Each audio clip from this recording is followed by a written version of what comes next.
Assalamualaikum. Tadi என்னப்பா சும்மா இருக்கியா?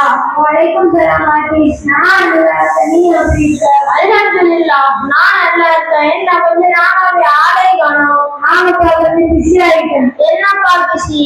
என்ன அவ்வளோ வேலை? நேற்று வேற எனக்கு பிறந்த நாளா? என்னால அப்படி வேலை. என்ன சொல்ற சவி? பிறந்த நாளா? ஆமாப்பா நேற்று என் ஃப்ரெண்ட்ஸ் எல்லாத்தையும் கொடுத்தோம். கேக் கட்டணும், சாக்லேட் எல்லாம் விழுவாங்கப்பா. சும்மா வேலை செய்யக்கூடாது. ஆயிரத்தெல்லாம் போட்டுப்போம். அஸ்தகுஃபிருல்லாஹ். அல்லாஹ் காப்பாற்றணும். பிறந்த நாள் இஸ்லாத்திலேயே இல்லையே, அது பிறமத கலாச்சாரமாச்சே. யார் சொன்னா? நம்ம ஊர்ல நம்ம நல்லா பார்க்கலாம். நபிக்கே பிறந்த நாள் கொண்டாடுவார்கள். பலாச்சோறு காய்ச்சோம், அதெல்லாம் என்னப்பா?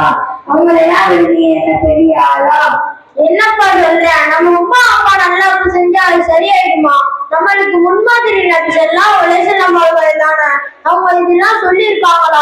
இல்லையே. அவங்க சொல்லாத விஷயம் வழிகேடு. என்னது வழிகேடா? யாரு சொன்னா வழிகேடு? அது இஷ்டத்துக்கு எதுவும் சொல்லக்கூடாதா? நான் என் இஷ்டத்துக்கு எதுவும் சொல்லல. நபிகளால் கூறினதை தான் கூறுகிறேன்.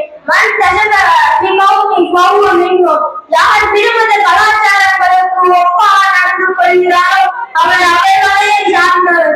குல்லோ விதத்தின் லலாலா குல்லோ லலாலத்தின் பின்னார். அதே போல நபி ஸல்லல்லாஹு அலைஹி வஸல்லம் அவர்கள் சொல்லாத வழியே அது நம்மளை நரகத்தில் கொண்டு போய் சேர்க்கும்.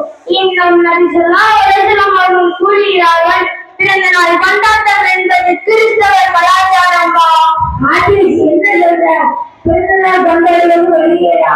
இதெல்லாம் உனக்கு யாரு சொல்லி கொடுத்தாங்க? தப்பு அட்டையில் இருக்கும் டிஎன்டிகே மசாலெல்லாம் சொல்லி தராங்க. ஆதிஸ் நல்ல வேலை எனக்கு அப்படி காட்டுறேன். இனிமேல் எங்க அப்பா அம்மா சொன்னாலும் அனாதரமான பிறந்த நாள் கொண்டாட்டம் செய்ய மாட்டேன்.